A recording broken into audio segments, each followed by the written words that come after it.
Welcome to The Explainer. The car in your driveway, or the one you're dreaming about, is right at the heart of a huge industrial showdown in Europe. Today, we're going to break down a brand new action plan designed to save one of the continent's most important industries from, well, a perfect storm of problems. So let's dive in. To really get why this is such a big deal, you first have to appreciate the sheer scale of this industry. I mean, we're not just talking about making cars. This is the very engine of Europe's entire economy. Take a look at this number, 13.8 million. Think about that.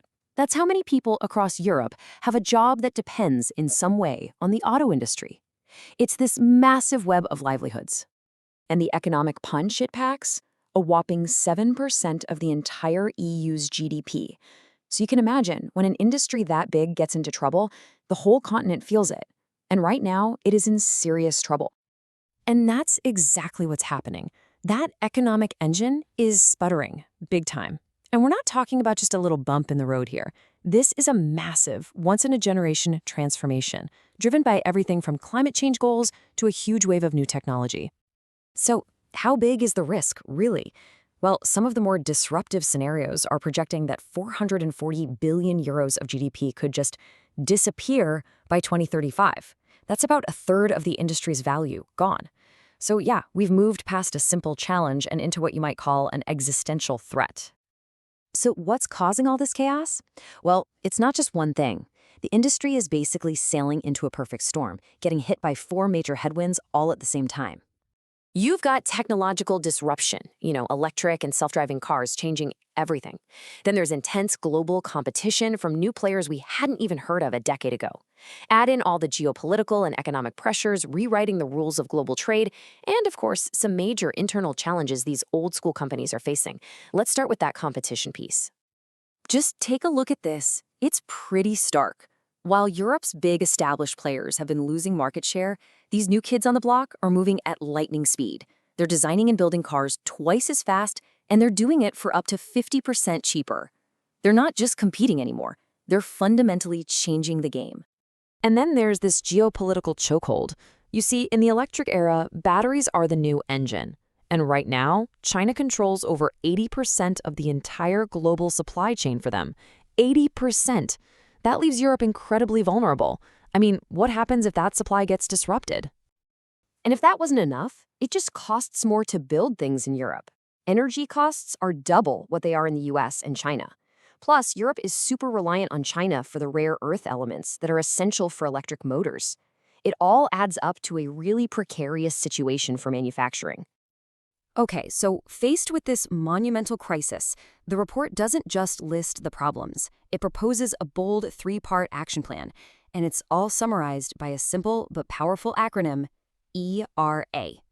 ERA stands for Economics, Resilience, and Abatement. Or, to put it more simply, stay profitable, control your own supply chain, and meet your climate goals. It's basically a 3-front battle plan for survival and, hopefully, future success. So how does this whole ERA plan actually work? Well, it's built on 3 core pillars. First, the car companies themselves have to transform from the inside out. Second, you have to future-proof the entire supply ecosystem. And third, you need to make sure there's a level playing field so the competition is actually fair. So, what does transforming companies really mean? Well, it means investing a staggering 150 billion euros every single year. It means cutting the time it takes to develop a new car in half. And it means stop trying to sell the same car everywhere and instead start designing vehicles specifically for big markets like the US or China. Now that second pillar, future-proofing the value chain, really comes down to one absolutely massive number, 700 gigawatt hours. That is the amount of battery production capacity Europe needs to build, pretty much from scratch by 2030, just to have a shot at not being dependent on other countries. And for the third pillar, leveling the playing field, well, that has a price tag too. A huge one.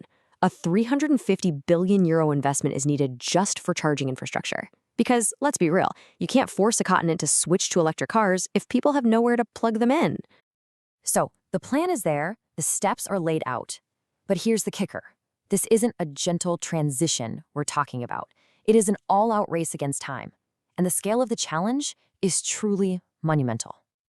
This chart really shows you the mountain the industry has to climb. To hit that 2035 goal of zero emissions, sales of battery electric vehicles have to grow by a factor of 7 in just over a decade. That's not a gentle slope, that's a vertical cliff face. But, and this is a huge but, here's the massive disconnect. The industry is being told to go all in on electric. But the buyers? Well, look at this. Only 20% of Europeans are currently planning to buy a fully electric vehicle for their next car. There's a giant gap between the political goal and what everyday people are ready to do. So what this all boils down to is that just tinkering around the edges isn't going to work anymore. The report is crystal clear about this. The only way forward is through bold, synchronized action. That means the car companies and the governments have to move together, in lockstep, and they have to move now. Which leaves us with the ultimate question. The action plan provides a roadmap, but the journey is filled with obstacles. Can Europe's legendary auto giants really reinvent themselves before time runs out? Or are we watching an economic engine on a collision course with obsolescence? The race is on.